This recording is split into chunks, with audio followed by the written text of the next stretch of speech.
삶의 기적을 일으키는 30분 예배를 시작하도록 하겠습니다. 하나님께서 오늘 우리에게 주신 말씀은 사도행전 25장 1절에서 5절까지 말씀입니다.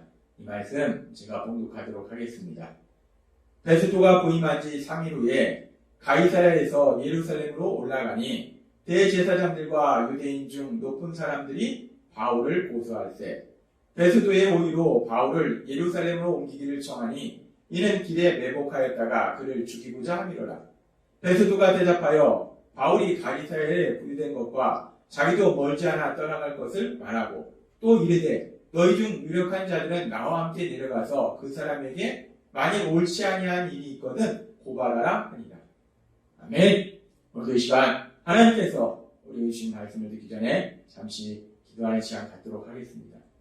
하나님 아버지, 오늘도 저희를 사랑하셔서 저희를 만나주시고 저희에게 말씀하여 주시니 감사합니다.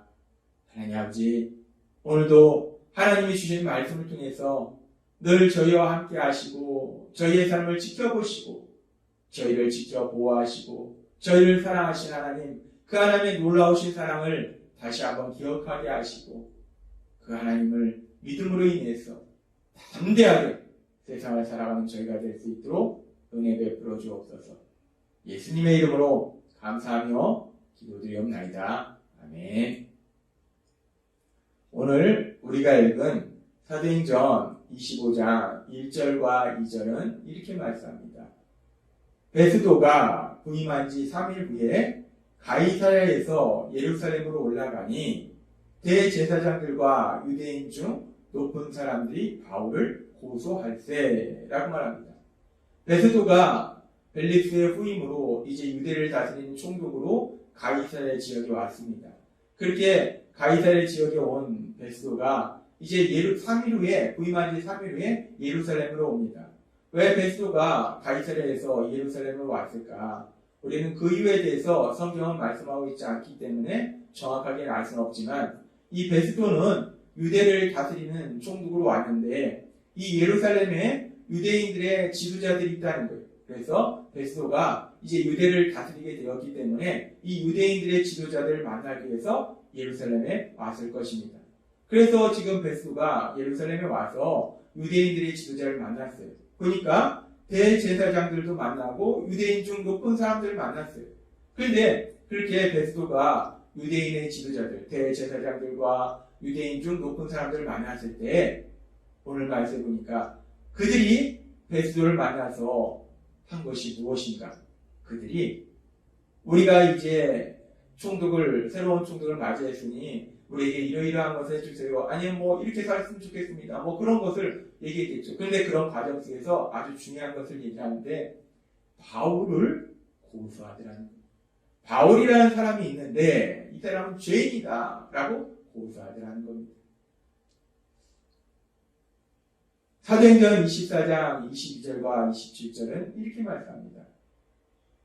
벨릭스가 이 도에 관한 것을 더 자세히 아는고로 연기하여 이르되 천부장 루시아가 내려오거든 너희 일을 처결하리라 하고, 이 벨릭스가 이 바울에 대한 유대인들의 고소에 대해서 듣고 이 일에 대해서 판결을 연기합니다. 그렇게 연기하고 이제 바울을 가두어두는데 얼마나 가두어두는가?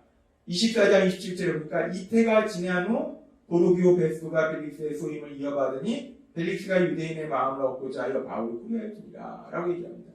이 바울을 죄인이라고 유대인들이 고소했는데 그 재판을 벨릭스가 재판했었는데 그때 판결을 연기했어요. 그리고 2년이나 바울을 가둬뒀습니다. 그리고 이제 벨릭스는 떠나고 새로운 총독 베스도가 왔어요. 그러니까 지금 바울을 유대인들이 고소한 지 2년이라는 시간이 지났어요.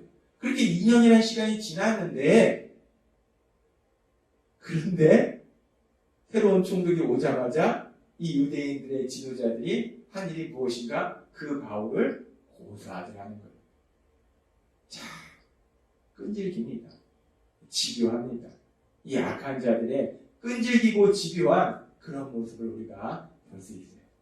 그러면서 이들이 이렇게 끈질기고 집요하게 믿음의 사람 바울 사도를 죽이려고 공격하는데, 그러면서 계속해서 지금 사도행전 25장 3절은 이렇게 말씀합니다. 베드로의 호의로 바울을 예루살렘으로 옮기기를 청하니 이는 길에 매복하였다가 그를 죽이고자 함이로라 라고 얘기합니다.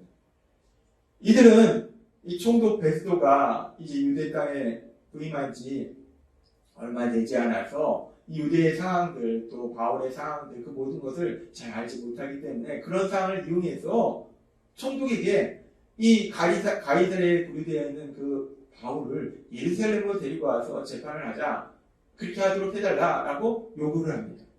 그런데 그렇게 요구하는 이유가 무엇인가? 바울을 가이사랴에서 예루살렘으로 이송하는 중에 매복하였다가 바울을 죽이고자 한다는 거예요. 바울을 길에서 암살하려고 하는 것입니다. 그런데 우리가 이와 비슷한 말씀을 이미 보았어요. 2년 전 사도행전 23장 12절과 13절은 이렇게 말씀합니다. 나이 됨에 유대인들이 당을 지어 맹세하되 바울을 죽이기 전에는 먹지도 아니하고 마시지도 아니하겠다 하고 이같이 동행한 자가 40여 명이더라. 우리가 사도행전 23장에서도 2년 전에 바울을 죽이고자 40명의 사람들이 암살단을 조직하고 또 그 일을 도와달라고 대제사장들과 가서 바울을 얘기해서 길목에서 바울을 죽이겠다라고 얘기한 적이 있어요. 그렇게 바울을 이들이 암살하려고 2년 전에 시도했는데, 그 당시에 바울을 사랑하신 하나님께서 바울의 조카를 통해서 이 암살 계획을 알게 하시고, 또 천부장 루시우를 통해서 바울이 이 유대인의 이 암살 계획에서 무사히 빠져나갈 수 있도록, 이 죽음의 위기에서 빠져나갈 수 있도록 구해주셨어요. 그렇게 하나님께서 2년 전에도 바울의 암살 계획 속에서 바울을 지켜주시고 보호해 주셨는데, 그래서 이 유대인들의 암살 계획이 2년 전에도 실패했는데, 지금 오늘 말씀해 보니까 똑같은 방법으로, 똑같은 시기입니다. 바울을 이송하는 중에 우리가 숨었다 죽이자. 똑같은 방법으로 지금 다시 바울을 죽이려고 한다는 거예요. 2년이 지났는데 다시 한번 또 바울을 똑같은 방법으로 죽이려는 이들의 모습을 보면서 정말 악한 자들이, 사단의 지배를 받는 악한 자들이 얼마나 끈질기고 얼마나 집요한지 우리는 다시 한번 알 수 있어요. 그렇습니다. 악한 사단과 그 사단의 지배를 받고 있는 자들은 이렇게 끈질기고 집요하다는 거예요. 끈질기고 집요하게 믿음의 사람을 공격한다는 겁니다.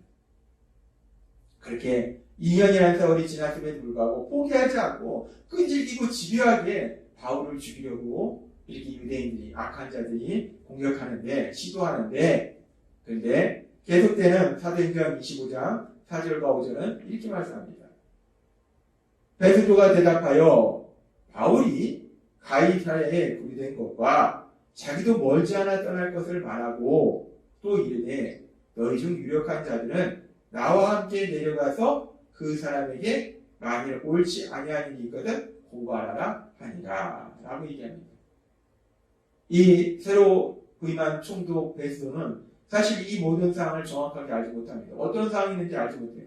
그런데 그럼에도 불구하고 베스도가 지금, 사실 베스도는 이제 유대를 다스리는 총독으로 왔기 때문에 특별히 그 유대의 지도자들과 좋은 관계를 맺어놓는 것이 베스도가 유대를 다스리는데 여러모로 편할 거예요. 그래서 이 베스도는 바울이라는 사람이 누군지도 모르니까 끝까지 한 사람 그럼 그렇게 하자라고 이 유대 지도자들의 요구를 들어줄 수도 있었을 거예요. 그런데 참으로 신기하고 놀라운 것은 베스도가 그런 유대 지도자들의 요구를 들어주지 않더라는 겁니다. 오히려 베스도는 너희가 나와 함께 가이사랴로 가서 정말 그 사람이 죄가 있으면 한번 재판해보자 라고 베스도가 얘기하더라는 거예요. 우리는 이 장면을 통해서도 다시 한번 2년 전 천부장 루시오를 통해서 바울 사도를 죽음의 위기에서 구해주시고 지켜주시고 보호해주신 그 하나님, 그 하나님께서 이번에는 총독 베스도를 통해서 바울 사도를 죽음의 위기에서 구해주시는, 지켜주시는, 보호해주시는 그런 놀라운 역사하심에 대해서 볼 수 있습니다. 그렇습니다. 하나님께서는 하나님이 사랑하시는 믿음의 사람 바울, 그 바울을 지켜주시고 보호해주신다는 거예요. 2년 전에 유대인들이 바울을 암살하라고 했을 때도 하나님께서는 그 바울을 지켜주시고 보호해주셨고, 지금 2년이 지난 지금도 또 여전히 그 유대인들이 바울을 죽이려고, 바울을 암살하려고 이렇게 계획을 세우고 진행함에도 불구하고 하나님께서는 그 바울 사도를 지켜주시라는 거예요. 하나님께서는 그렇게 믿음의 사람들을 지켜주시고 보호해주십니다. 그래서 하나님께서는 이사야 선지자를 통해서 우리에게 이렇게 말씀하십니다. 이사야서 41장 10절부터의 말씀. 두려워하지 말라. 내가 너와 함께하리라. 놀라지 말라. 나는 내 하나님이 됩니다. 내가 너를 굳세게 하리라. 참으로 너를 도와주리라. 참으로 나의 의로운 오른손으로 너를 붙들리라. 보라, 내게 노하던 자들이 수치와 욕을 당할 것이요, 너를 공격하던 악한 자들이 수치와 욕을 당한다는 것. 너와 다투던 자들이 아무것도 아닌 것 같이 될 것이며 멸망할 것이라. 너를 공격하고 너를 괴롭히던 악한 자들이 오히려 사라질 것이라는 겁니다. 41장 12절에 이렇게 말씀합니다. 내가 찾아도 너와 싸우던 자들을 만나지 못할 것이요, 너를 치는 자들은 아무것도 아닌 것 같고 허무한 것 같이 되리니. 13절에 이렇게 말씀합니다. 이는 나 여호와 너의 하나님, 나 여호와 바로 너의 하나님, 너를 사랑하는 하나님, 너를 지켜주시고 보호하신 하나님, 그 하나님이 내 오른손을 붙들고 내게 이르기를 두려워하지 말라. 내가 너를 도우리라 할 것입니다. 라고 말씀합니다. 하나님께서는 하나님을 사랑하는 믿음의 사람들, 그 믿음의 사람들을 공격하는 그 악한 자들에게서 지켜주시고 보호해주신다는 거예요. 하나님이 도와주신다는 겁니다. 하나님은 분명히 말씀하신 거예요. 내가 너를 도울 것이다. 두려워하지 말라. 라고 말씀합니다. 그렇습니다. 오늘 말씀을 통해서도 하나님께서는 2년이 지난데도 불구하고 여전히 바울을 죽이려고 하는 악한 유대인들, 그 유대인들의 악한 계획에서 바울을 지켜주시고 보호해주시는 것을 우리가 볼 수 있어요. 그리고 이사야서의 말씀처럼 하나님은 우리를 분명히 도와주시고 지켜주시고 보호해주신다라고 말씀한다는 겁니다. 그렇습니다. 우리가 세상을 살다 보면 악한 자들이 우리를 공격할 수 있어요. 그런데 그 악한 자들이 단순히 사람이 아니라 그 모든 것 속에는, 그 모든 것 뒤에는 악한 사단의 세력이 존재한다는 거예요. 악한 사단의 세력이 이런 방법을 통해서 저런 방법을 통해서 거짓말을 통해서 때로는 유혹을 통해서 핍박을 통해서 다양한 방법을 통해서 우리를 공격해서 우리를 고통과 멸망으로 데려가려 할지라도 중요한 것은 전능하신 하나님, 우리를 사랑하신 하나님이 우리와 함께 하시고 지금 바울 사도의 상승이 역사하셨던 것처럼 이사야서 41장의 말씀처럼 우리를 지켜주시고 보호해 주실 걸 믿습니다. 그 하나님이 우리를 지켜주시고 보호해 주시기 때문에 그렇게 우리를 사랑하시고 우리를 지켜주시고 보호하신 하나님, 그 하나님의 사랑 안에 거함으로 인해서 세상을 살아가면서 그 어떤 일을 만날지라도 담대하게 나아가서 하나님의 역사하심으로 인해서 승리를 누리시는, 그 승리의 기쁨을 누리시는 여러분이 되시기를 주님의 이름으로 축원합니다. 기도하겠습니다. 하나님 아버지 감사합니다. 오늘도 주신 말씀처럼 악한 사단의 세력은 끊임없이 우리를 공격할지라도 전능하신 하나님 우리와 함께 하시고 지켜주시고 보호하셔서 반드시 우리를 승리케 하실 것 믿습니다. 우리와 함께 하신 하나님의 역사하시면서 그 승리를 마음껏 누리는 저희 모두가 될 수 있도록 은혜를 넣어주옵소서. 예수님의 이름으로 감사하며 기도드립니다. 네. 이 시간도 하나님께서 우리에게 주신 말씀을 묵상하면서 조용히 기도하는 시간 갖도록 하겠습니다.